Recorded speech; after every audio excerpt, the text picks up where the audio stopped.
Staff and leadership at Stanley Regional Medical Center continue to focus on providing the highest level of care for all patients.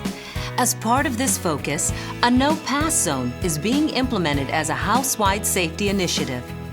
The no-pass zone includes everything from a quicker response to meet patients' needs to environmental safety in relation to wet floors, trip hazards, and other safety issues which could be anywhere throughout the facility. A no-pass zone makes us all responsible for owning the problem. Hello, I'm Monica from Food Service. I noticed your call light was on. Is there anything I can help you with? Yes, I can't reach my table. Could you push it to me, please? I'd be glad to assist you with that. Oh, thank you. Is there anything else I can help you with?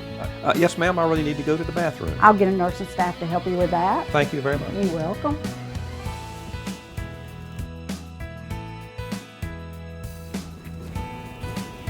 I spoke with your nurse and she will be in just as soon as she finishes with another patient. Thank you. You're welcome. It was nice meeting you and I hope you get to feeling better real soon. Thank you very much. You're welcome.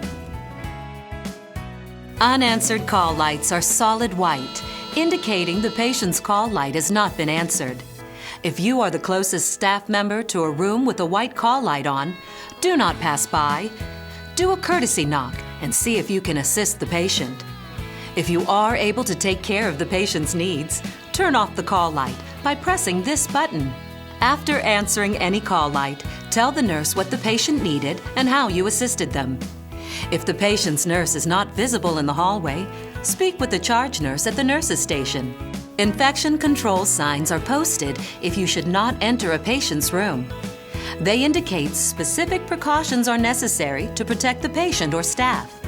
If any of these signs are posted, do not enter the patient's room unless you can follow proper precautions. Patients requiring more than standard precautions should be assisted by nursing staff or other qualified personnel to ensure proper protection for the patient and staff.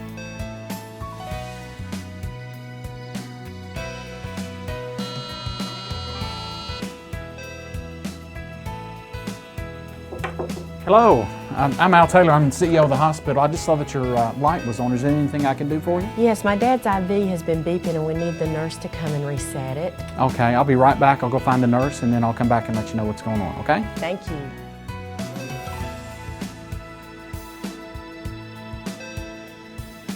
Well, I spoke to your nurse. She's with the patient right now, but she'll be right over to take care of the pump for you. Is there anything else I can do for you while I'm here?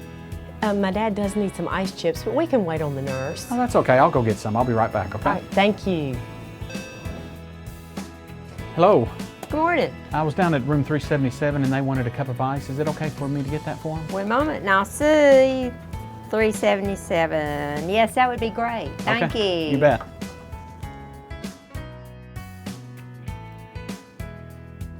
Here, got your ice for you. Thank you. The charge nurse said it was okay to get it for them. Okay, thank you.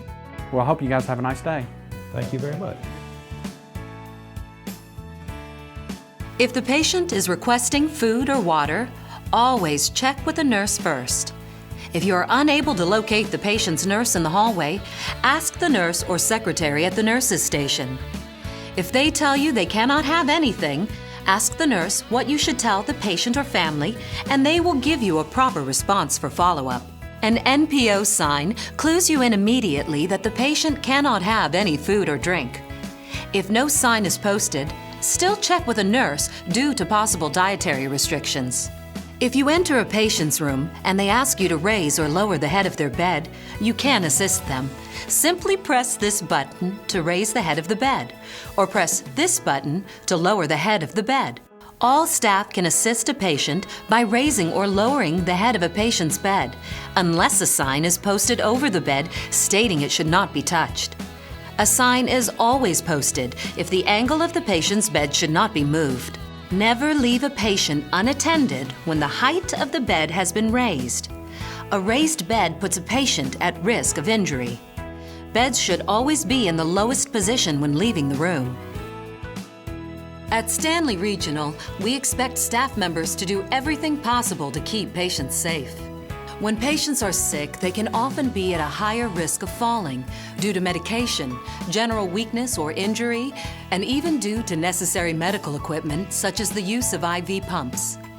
Falling star signs are posted outside of patient rooms to remind staff that these patients should not be up without assistance. Patients may also be wearing yellow socks, indicating that assistance is needed when they are out of their bed. All patients who are considered to be a fall risk are encouraged to call, not fall, when they want to get up, though some patients are unable to remember to call for help. If you hear an ear-piercing alarm coming from a patient's room, go quickly and make sure the patient is safe. Many times, personal or bed alarms are used in place of restraints to make sure a patient does not get out of bed by themselves, causing them to fall. Nursing staff always rush to a patient's room when these alarms sound, so if you arrive first, nursing won't be far behind.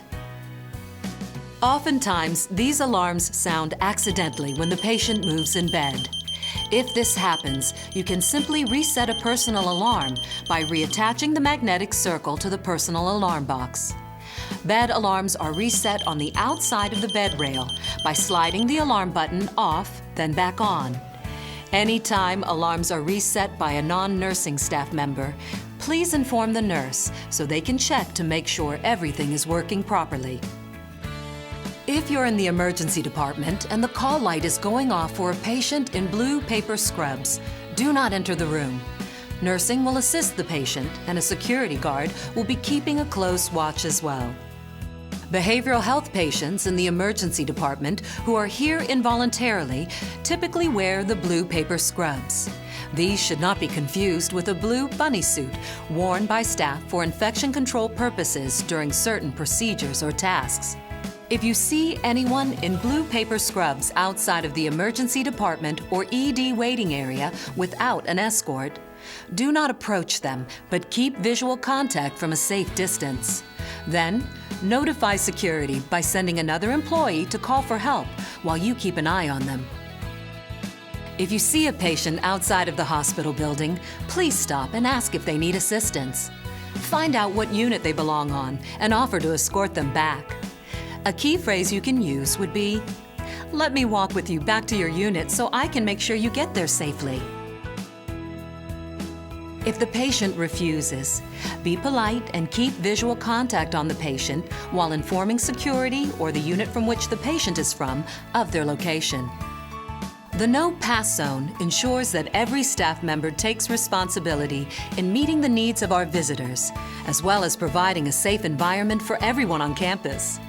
This extends beyond patient care and includes anticipating needs and owning the problem, which are part of our standards of behavior and also encompass environmental safety.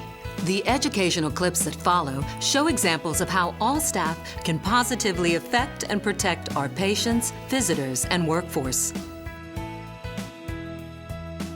Spills happen. Whether you spill something or come across a spill of someone else's, you can help protect others by promptly cleaning up spills.